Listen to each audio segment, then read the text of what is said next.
Hi, my name is Ochieng, and this video will be showing you the research I did this summer in synthesizing calcium oxide.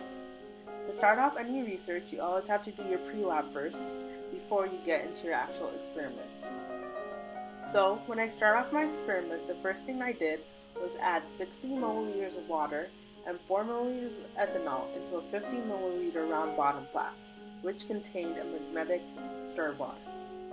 Once I got my mixture put together, I clamped my flask in place on a magnetic hot plate stirrer securely. Once my flask is securely clamped onto the hot plate stirrer, I begin stirring. While my mixture is stirring, I'll measure out the following substances: 2.5 millimoles of the aldehyde I'd be using, 2.5 millimoles of the carbon acid I'd be using, and 10 millimoles of the calcium oxide.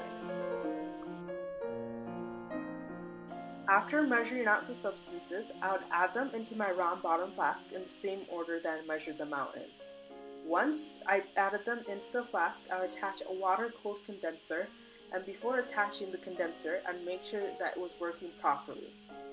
Once the condenser is attached, I would reflux my reaction for about 2 to 4 hours. While waiting for the reflux to finish, at this time I would work on my lab notebook and recording my actual procedure. Once the reflux was over, I poured the mixture into a beaker which contained ice and 30 milliliters of ammonium chloride, and I make sure to get out everything from the round bottom flask into that ice and ammonium chloride mixture, and then stir that mixture for about 10 minutes. Once a solid formed, I would vacuum filtrate the reaction mixture, and before I'd let the reaction mixture air dry, I'd make sure to get out all the solid from the beaker into the filtration system. And once I did that, I'd let the reaction mixture air dry for at least 30 minutes.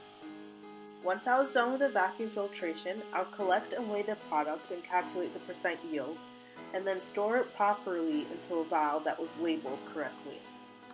Take the NMR of the product and compare it with the NMR of your organic starting material.